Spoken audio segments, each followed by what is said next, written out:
Brothers and sisters in Christ, our reflection this day will be about the famous dictum that says, when one door closes, another opens. Our theme for this reflection is let go and let God. Let go and let God, says the famous religious adage. When we read this, it gives us a spark of hope, a spark of faith, and even so tiny the spark is, it will allow us to move on and love more. There are so many things that we need to let go in life, like anger, bad memories, revenge, resentment, injustices, betrayal, and all sorts of bitterness in life. Pero hindi ito madali. At huwag nating lukohin ng ating sarili na ito ay makukuha at natututunan ng isang araw o buong magdamagan lamang. Paano mo makakalimutan ang mga masasamang ginawa sa iyo?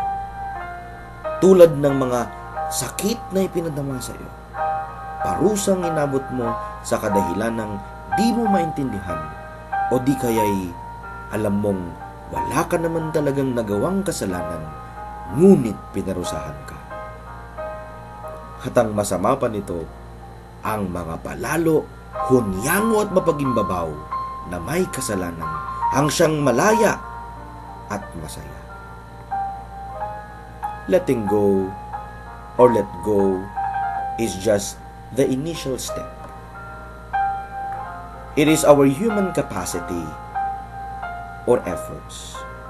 That is why it is really normal to feel the pain, to feel the toughness of the decision to let go of these feelings and experiences. Our letting go should be reinforced or sustained by the fundamental element of let God or letting God. We allow God to enter and intervene in every situation of our lives. By doing so, we replace anger with peace, hurts, bad memories, resentment, and betrayal with healing and forgiveness.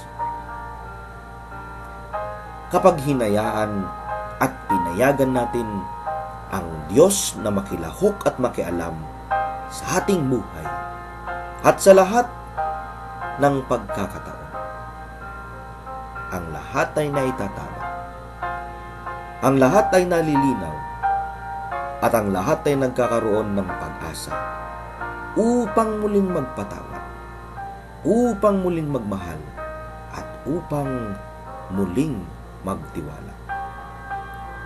Ito ang bagong pintuan na bumukas, na pilit isinasara ng masasamang pangyayari sa ating buhay. When one door closes, another opens. It becomes possible when God is involved and present.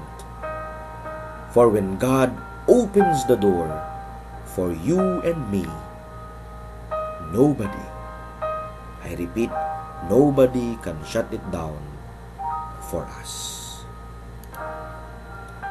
Kaya't magtiwala at manalig, kapatid. May Diyos ang mundo. When one door closes, another opens. Glory to the Father, and to the Son, and to the Holy Spirit, as it was in the beginning, is now, and will be forever. Amen.